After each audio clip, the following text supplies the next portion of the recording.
here we are with Ravnica, Dogs in the Guild Pact. Season 1 outro. Yeah. Ian. I'm Ian, the referee, and we have explained why. Peter as Idris from the Boros Legion and House Demir. Devin as Kuro Kagamaru of the Orzhov Syndicate. And Nicole is Gatto of the Cult of Rakdos. Awesome. Okay, so for this game we used dogs as the system. And Ravnica as the setting. And Ravnica as the loose setting sort of thing. How do people like it? I like it. I like dogs really well. It worked. It did exactly what we wanted. It's a solid system. And yeah, Ravnica was good. It's, the one magic setting that everyone wants to be turned into an RPG. And it was. I disagree, or whatever. I did not like the system at all. It made fights terrible, and we were always losing, even though we always won. I don't know how to What? say it. We weren't always losing. No, I know we were always winning, but I don't like how it's. I don't like the fact that you can never tell what the fuck is going to happen. Do they have 50,000 other dice in the sidelines? Probably. I don't. I used all my dice. They probably have a million more. I don't like. Well, that's just Ian's terrible GM. No, it's not. Just because I didn't want to show you their entire stat block. Well, no, usually in most games it doesn't matter if you can't see the NPC's entire stat block. In fact, it's better if you don't. But for this, it was really annoying because you could never even tell, even close to how much longer is this fight gonna go? I don't know if the asymmetricity is intentional. I'd have to reread the book to figure out if we're supposed to give everyone's stat blocks so you actually know what to expect. Yeah. But in this event, the asymmetry of the combat meant that you had to have a layer of tacticalness when you were playing. You had to play it a bit safe and have decisions you were making. I think, to be honest, the way I read it the first time, and I could be mistaken, is you guys aren't supposed to see any of their stats at all. Because it's again similar to a poker kind of a style where they raise you counter, so on and so forth. And as Devin says, it's a very tactical, how much dice do they have left? What numbers do they have left? Whereas we were kind of doing a mix of the two where you saw kind of their current stuff. And then they had a little bit in reserve every now and then. I don't like that though. I like the other systems we use that are way more Fair narrative and blah blah blah. I don't like having to be tactical with the numbers of the system in order to play the game. I would say that the system lacked some small thing, I want to shove the guard out, either enter a full-on conflict with them, Or you just do it. Yeah, or we just do it. So there's no way for I want to be flash with that, or if there's some doubt or how much resources do we want to expend getting to that final boss, for example. Yeah. That's a little bit of an issue. So there's no in between. Either you're going on full on, this is a big showdown, or you just do it. I will say this, for new GMs or new referees out there, it's a really, really nice system because it allows you the capability to just be yeah, I'm just going to let my PCs do that. Why can't you just go through that door? Why does it need to be a big deal? Why does it need to be anything? And then when you want a conflict, you can make little things bigger conflicts, and it allows my position to just be oh, I'm going to make this bigger or this smaller, and a lot of flexibility from this seat where it's I agree with Nicole saying it's weird numbers and it's weird tactical dice thing, but it's kind of streamlined because I'm not dealing with you guys being okay, from Exalted where I shoot and I know I'm gonna do 3d8 damage, or I'm gonna do this much 4 hit points of damage, or I'm guaranteed to do that and you need to roll above this number to hit me. We all kind of start at the same, and in my case, when you're generating character like NPCs for this game, you get a lot of spare dice that you can use as at your discretion, it basically says. And so there were times where, you know, I rolled a lot of ones, and so I used a number of those discretionary dice just to bulk that character up a little bit more. Yeah. Or there were times where I rolled really high and I'm like, no, I'm not going to use those discretionary dice because that's just silly, and I would instantly win the fight. Like I knew more or less whether or not you guys were going to win the fight or not going into the fight, which gave me a little bit of control for how the narrative flowed, which was kind of nice. Yeah, well, see, like that means you have to correct the system in order to get the results you expect. Which means but like, yeah. Again, for a new person, like I'm not fully new to running campaigns, but for a new person running a campaign, this is a really easy system to just jump in, and you can tell your characters you can be anything you want, and they just get dice to it. You know, you can have flying, magic, fish people. You can have telekinetic powers. You can do literally anything you want in this system. Yeah, that's one part I did like about this, and also the persona system we used, which I wasn't in that, but I heard you guys have talked about it, so I've heard. Like, I have a feeling that Chubos, which I think will be the next game we'll be trying, might kind of the same is that it's very flexible, and it also doesn't have this weird system in it. So yeah, I'm thinking that might be a bit better. And similarly, like for what we've been doing, I almost say something like Fellowship might be also like way more convenient. Because like it's quick, it's flexible, you can do all of this stuff. So you can do big stuff, you can do small conflicts, and there's like, you know, expended resources is an actual in-game thing. I guess the only thing that Fellowship as it is right now will be missing is a framework that's not just, oh, you have to go out against one big bad, otherwise this doesn't work, because this is the only framework we have, but maybe sometime in the future that will be addressed. It's the only thing I didn't like about the system was the progression. It was like, sure, there's a little bit of being tactical about it, that the system encourages you to start off diplomatic, because that's how you get the best outcomes. You need to roll. What you're saying is you need to roll a 1 on your consequences in order to quote unquote level. And it's a lot easier with D4s, which is what you get to roll if you're social. The game is geared for non-violent conflict resolution. Yes. So that is cool that it encourages you to be social, but also every single time you're rolling consequence dice, you get 1 long-term consequence and 1 growth. Or that happens to me every single time. And it's like... Yeah, and there's, again, a lot of lack of involved. Like Nicole, I think you had more or less a similar amount of long-term consequences, which is pretty much level down, and advancement would level up. So you pretty much just shift your numbers around. Yeah, like I never leveled up. I never got more powerful. Right. This is something I keep hearing from people. It's not about leveling up and getting a net gain. It's about shifting the numbers around.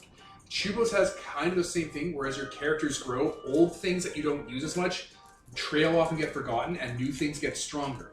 You're not supposed to look for gain away scot-free. God damn it. It's like, if you're using your axe powers all the time, you can only go so high, but then the advancements lets you make them stronger, and more weighty in the narrative, in the rolls. Whereas, like, if you haven't used your button collecting in a while, it just naturally drops off because it's not important to the character. There's kind of a curve that your characters stay on. Except for it's not anything like that, because every single time I leveled up, I had to both drop something permanently and level something up. Yeah, I did too, but... It was never stuff I hadn't been using. It was, hey, this is happening every session. I have to get rid of shit that I want to use. I was losing stuff every level up as well, and I dropped stuff I wasn't using. You know, the card sharking went down. I got rid of items. I never brought my pager once, so I got rid of that. It helps you focus the character on what's actually coming up.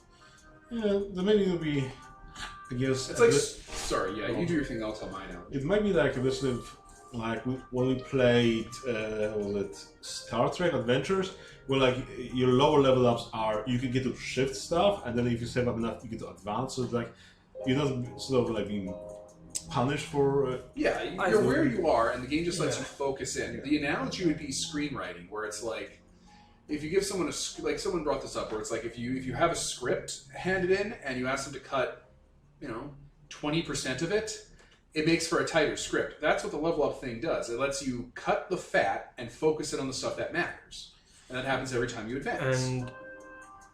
And I think if we hadn't known this, like, post this season, you guys would make drastically different characters, and I think it would run a little different because you would know kind of what that level up is all about. But also, that only works if you have things you're not using. There's definitely I was using everything except for one thing the entire time. Yeah. Yeah, plus No, also. there's definitely stuff in your character sheet that you don't use as much as others that wouldn't suffer from like taking you down grade or hit. The only thing is that I can get people to admit their deepest desires. That's the only thing I wasn't using. And that's it. So And the stuff. only way that it's, you're dropping stuff that doesn't matter is if you've made a shit character to begin with stuff that doesn't matter, or you... Or character changes over the Characters game. change over time, bud. So, like, yeah, one of your powers you're not using as regularly, it's okay to drop the dice down or drop the number of dice from it in exchange for powering up the stuff you're using much more commonly. But also, at the same time, the advancements is a chance, so you might, like, hey, in the 3 sessions, I've lost 3 of my stats. That's I true. have gained nothing. Yeah. No, that's very true. Plus also, even if you're doing, I'm gaining 1, I'm losing 1, humans are loss averse. Oh, so, God, right? so- Jesus Lord. so losing 1 point feels a lot Yeah. more substantial than you gaining. It 1 would point be at the much same better time. if you leveled twice, lost once or something every exit. Oh yeah, you could reframe it so it wouldn't trigger that thing in people. Like it wouldn't trip Yeah. that thing where they're like, oh, this sucks. And Like- it would be the same system and it'd be fine. Or it could be like, hey, you get to add 1 point and you get to shift 1 point, and that will be like, oh, okay, I'm not just gonna Yeah. move it. And will be like an option, say, you get to shift things, not necessarily forcing you, maybe. Also, shifting things is fine. Yeah. Yeah, If I also get to Yeah. yeah. I don't You're get right. why you're saying me wanting to get stronger as a character wouldn't be a good thing. Because the characters don't really get stronger. They just change in focus. Yeah. Honestly, if the advancement, instead of it being a chance you get advancement and a chance you could get it, you could get like a permanent loss was taken out, and replace it with, an advancement is just you shifting the character around a little. That Yeah. do it. That fixes it. That- Also, that that pretty runs much- counter to how we always game in the way we always game is you're always allowed to shift your character around at any time whenever you want. Well, we're not talking So, about how we game, it's buddy. We're really- talking about The the system. system. Yeah. So the system grates against that for me because it's the opposite of how we normally game. It's fair. Yeah, sure. Yeah, so. But we are very relaxed in gaming in that regard. I'm sure there's a lot of people out there who game similarly, who they're like, this doesn't quite work with my character. I'm going to move some points around here and there. But I'm sure there's a lot of people out there who don't like that because they feel, once they've made something, they kind of lock it in, and that's Yeah, I know. People are like, That's- we got to keep everything for like the previous things. It's like, yeah, I'm and running. that's fine if that's your play style. That's fine, but it's not really how we run. And Especially because the build packages are so diverse, it Yeah. ends up kind of balanced up in the long run anyway. Like some packages give you way more dice, like spread out, and some don't. So by the time you go through a few advancement cycles, you're all basically pushing around the same area still anyway. Yeah.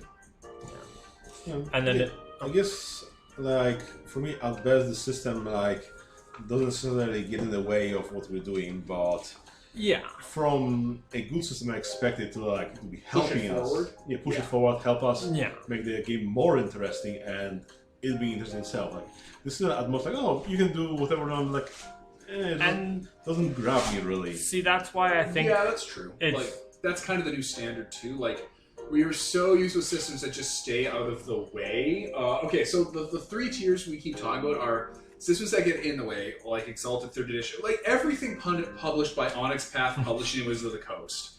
Every system they've ever published gets in the way of role playing and actually running the game. None of the mechanics push you forward. None of them actually pushes a narrative.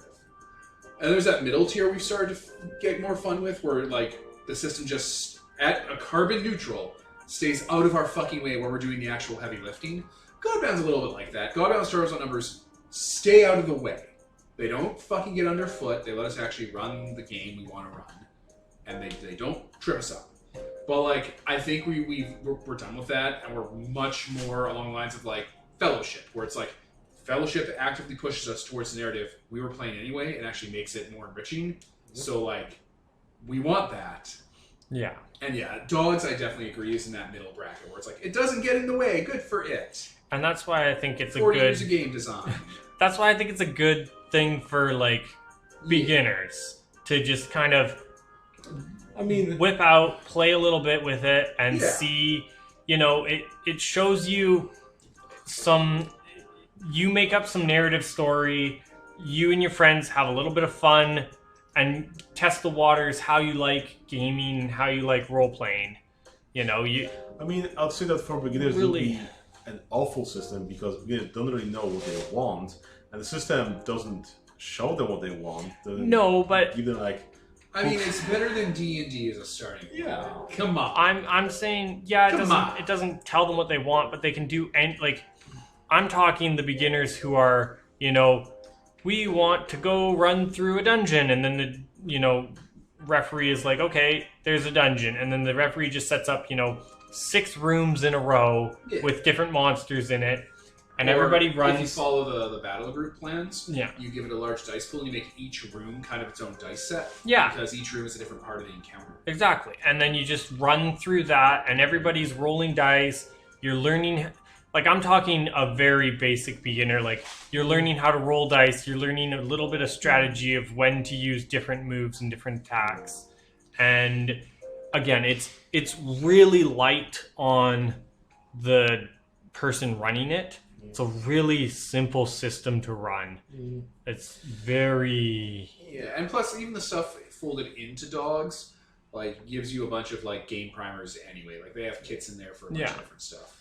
like also like the system uses like a really large amount of dice. So like if you Yeah. want to roll it physically well, you better have like 10 sets because you're just like That is true. so that's a bit problematic, especially like we made it simple for us. So we're like we have dice rollers, we have a spreadsheet to keep all the dice, keep them pinned through. So Yeah, that That's definitely a little simplified bit things. and also AOE attacks really mess with the balance. Like if Yeah. you can enroll an AOE against 3 people, you pretty much tripling your output, which can swing the balance. Yeah, you gotta, as a referee, I have to be very careful how many AoEs I throw at you guys, and that comes back to, as you said, you have a problem with, it's basically me shifting the narrative of, okay, well, do I want you guys to win this fight or not? Yeah. And it comes down to my decision, not a dice decision, not a your guys' decision, Yeah. not any of those kind of things, which is kind of crummy in Yeah. that regard. So yeah, it's like you have to know what the outcome you want, and then you can like tailor everything to it. Like, if you want the PCs to get pummeled down, well, it's easy. Just throw 3 AoEs and like they're already. Also, similar like when a GM can make an NPC, sometimes you can really make it hyper focused on the current task at hand Yeah. with its stats, and that can go against PC that are a bit more generalist. Like in our art gallery. Yes, I was just about to say. scene, we had 2 very specialized NPC versus 2 general PCs, and we got pummeled. Yeah. Yeah, those NPCs were fucking specialized. Yeah. Yeah. Also, there's the problem of like if you have more people, you're winning. Like the next scene, we had the elephant versus 3 PCs Yeah. or 4 PCs. Yeah, exactly. 3. So it's very That's where it'd be useful to have like other contestants have their dice pool, or make the buffet itself Yeah. a contest. Like each dish, it's like the spicy course for the eating contest has arrived. And the that- spicy course throws 3 10s at you. Yeah. But that's pretty much no. the GM having to tweak the outputs. Like, oh no, you can't win 3 turns. I want this to last 10s. Okay, let's start Well, throwing. I think that's more gauging difficulty than it is tweaking the A outcome. little bit, yeah. It's both. It is. it was fun for what we wanted it to do. Like, I'd still use this for getting a quick and dirty version of that monster game running, like, guaranteed, because it just it lets me do it without having to worry about other shit. Yeah, no, as Devin says, the system in no way inhibits what you do, which is nice. It's I guess it's a good generic system that doesn't have the baggage of like, oh, let's do a GURPS or Right. Savage Worlds, whereas, hey, it's more combat focused. This is actual generic system where you can do anything in any setting. yeah. Because you can make up any stats you want and so on and so on. So it is actually good in that regard. Yeah. But What'd you guys think of the setting? Ravnica? It's Ravnica. Hey, you ran it really well, but it's like a Magic the Gathering setting. And Yeah. it's the coolest No, one, and I'm fairly lukewarm on it. Yeah. That's so, fair. like, It is the most interesting and cool, interconnected setting ever, and I'm just very lukewarm on it because it's Magic, it's Wizards of the Coast. It's like, oh, neat. I would say that it could use a bit more magic. It's like, oh, I made a character that's focused on magic. I think, oh, I have to take counter magic. This is really useful in the magic world because I can counter like a lot of things. Like, oh, no, I can't because we're fighting enemies that punch me. I can't counter spell punches. Right? That's fair. And that's on me a little bit as the It's fine. to throw different things at you guys and Yeah, but like Focus, overall, but- I enjoyed the setting. It was pretty okay. I enjoyed what we did with the setting. I really enjoyed some of our adventures we had. Like, jeez, we were like, eventually we started like really getting into it, like being these weird cops out there, and finding out like, oh, and vampire assassin that's in the secret guild of assassins is the least interesting character of the group. Right? You were like a double agent Demir murder machine. You're like, oh, I'm really vanilla compared to these guys. I'm also like an Aether vampire and so on. I started with souls like, oh, and nope. I'm not half as interesting as the rest of you guys. Even Kevin coming in with his like, rat hobos. monster. His rat hobo. Rat hobo comp. Yep, that's interesting. Yeah, I know there's a lot of stuff you can do with it because it's like a D&D setting, so you just, throw a bunch of shit at the wall. yeah. And that's like I would have done way more Magic references. Like the original idea I had for a character in this game was to play a Phyrexian. What's a Phyrexian, Devin? Phyrexians, they're this fucking thing for Magic. They're like the Borg. They're meets the fucking black goo from Prometheus or some shit. meets like the bubonic plagues. Yeah, it's this whole thing with Yawgmoth and Phyrexia, and nobody gives a shit. I mean, yeah, if you went full hog and had a lot more magic research and so on, that could be a thing in itself, but not sure how much Ian wants to put up with that. Yeah. And I mean that's it would have been like heavy story stuff because how much of our personal backgrounds play into the story. yeah, More flavor. I wanted this to be more of just a fun romp, and I wanted just to lightly touch. Like this could have been set in New York, or it could have been set in like Generic Vancouver, fantasy town, or in generic Present fantasy day town, Chicago. Tomato, or Chicago. Welcome to Nexus. Or it could have been like Toronto or Michigan, or literally anywhere. Yeah. And I wanted Ravnica because I like Ravnica, Yeah, and I I read the thought book. it would throw, allow me to throw some weird things here and there. And if we ever come back to it to do different things, we can do more things in it and more exciting things. But I wanted this to just be a more fun, because listeners, you won't know this, but we're currently running these sessions in kind of our quote-unquote downtime Before between the next Exalted versus Wild season. between like big games and big things, like when Peter's gone on vacation a few times, I've gone on vacation a few times, Devin and Nicole have gone on vacation a few times. So this is kind of yeah, we've all gone on vacation since Exalted versus Wild season 1 ended. So this has been kind of our just fun, relaxing, no mental stress game, and that's what I wanted to run. Yeah. And I think, if I speak for myself, it turned out pretty good, and I like this game. worked for that. And I think listeners, if you've made it all the way through it, you'll hopefully have enjoyed, as Peter said, we got into it in a few episodes where it got pretty funny and Neat. Yep. X is illegal is a great Retort. fucking. Is that it though? Yeah, I think that's good. Oh yeah, I guess. Do we have any things we want to say about our characters at all? Any like stuff that didn't come up? Not really. I mean, I think we were playing our characters pretty straight as is. Right? Like there wasn't much secrets. Like Like, ooh, I clearly ripped off from Kiryu. my character had vampiric magic. I was thinking, ooh, maybe I'll sneak off and drain some people at some point. Nah, it doesn't matter. So the background music has been music from Persona 4, right? Yep. Persona 4 came out 11 years ago. Oh. Jesus fucking Christ. Someone who like grew up playing it like they were like 4 or 5 would be like a teenager now. They'd be like, I have fond memories of this. Like we have fond memories of SNES games. Back in my day, we used to play Minecraft. Right? Exactly. That exact fucking sentiment. Because 2008, 2009 is when Minecraft came out. Yup. No. So they were like, oh yeah, that old game. People played- still play Minecraft a lot. We just You started know- a server the other Yeah, day. I was thinking of starting a server so like Steph and stuff could play with us. I think so. They researched a little bit more recently, so Yeah, because all the kids who were kids are now like teens and young adults growing up. they're with it feeling now. nostalgic for it. Yeah, it's nostalgia now. Fucking lord. Anyway, I was Ian. Peter. Devin. And Nicole. And this is sponsored by Nobody, signing off.